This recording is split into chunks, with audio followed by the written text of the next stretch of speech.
A city that is 2,500 years old wakes up.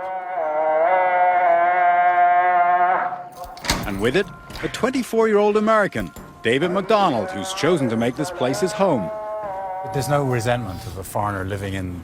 No, not at all. I mean, you'll find that Yemenis are incredibly welcoming and gracious, and I've never had any problems like that. McDonald from Philadelphia speaks Arabic and edits a local English language magazine. He's lived in Sanaa's old city for 2 years. You would expect to see these kinds of buildings, this kind of history in sort of a museum or sort of a specially preserved area. But it is a living city with hundreds of thousands of people. That's why I feel very fortunate to be able to live here. Sanaa is the capital of Yemen, founded as a trading post for caravans taking frankincense and myrrh to the west. Isolated from much of its history and surrounded by 30-foot-high walls, the old city of Sanaa has changed little over the centuries. We could be walking down the street 1,000 years ago. Yeah. And it's well, yeah, and that's the charm. I think that's what attracts myself and a lot of others here. Yeah. In 1986, the old city was declared a World Heritage Site by the UN to preserve its unique architecture. Principally, these tower houses, 5 to 9 floors high, found nowhere else in the Middle East. It's quite a workout, 6 floors every time you need to go up and down. Yeah, it's a bit much, but saves me having to go to the gym.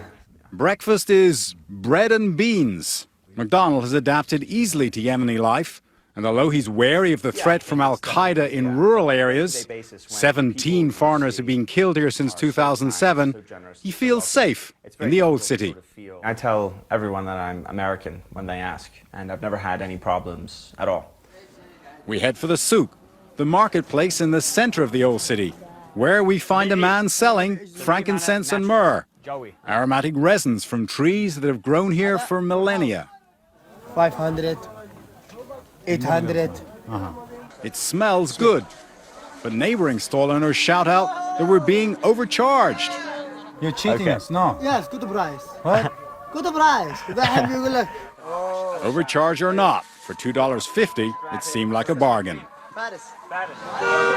The streets are crowded and narrow. These streets were designed to be big enough for 2 loaded camels to pass. With cars, it's a bit of a squeeze.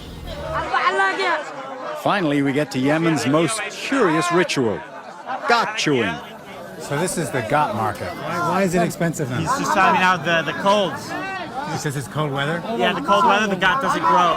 Chewing the leaves from the ghat tree releases a stimulant that gives a mild sense of euphoria.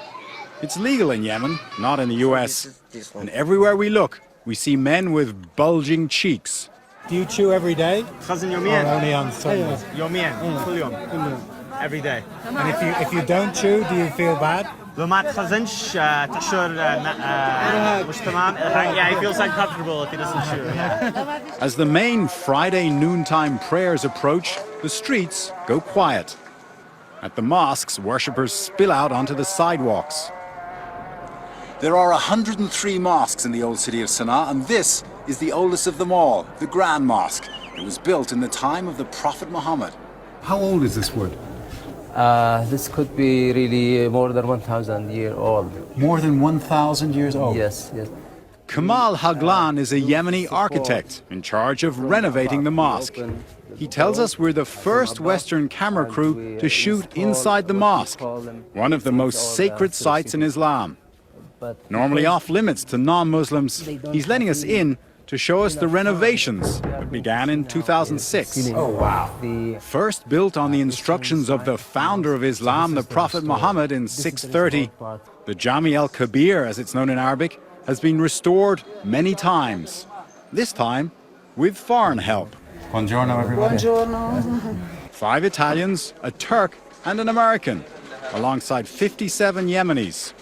4 years of painstaking work, with at least 2 more to go.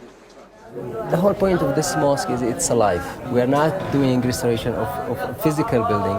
We are doing restoration of the cultural and religious and atmosphere of this building, the spirit of the building, actually. And the spirit of the old city? Yes. The renovation work in Old Sana'a extends beyond the mosque. Many of the old tower houses also need to be rescued, as their foundations have been undermined by water. Before that, we didn't have in Old Sana'a a sewer system. No sewer system, no pavement. no pavement. So the rain water was getting Into the foundations? Yeah. Right. Under the UNESCO plan, the government will pay for renovations if the owners don't have the funds themselves, provided all restorations stick to the original style and design. Fortunately, the old skills haven't died here.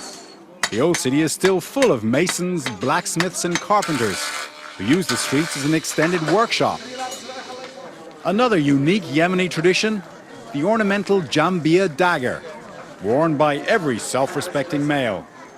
The handles were originally made of rhino horn until that was banned in 1987. Now they use plastic or deer horn, but the original rhino is still around.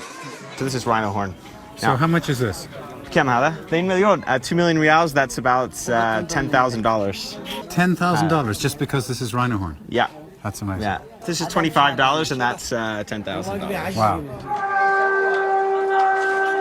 As dusk falls and the city shuts down for the night, we stop for tea at an old caravanserai, an inn where merchants used to unload their camels and spend the night.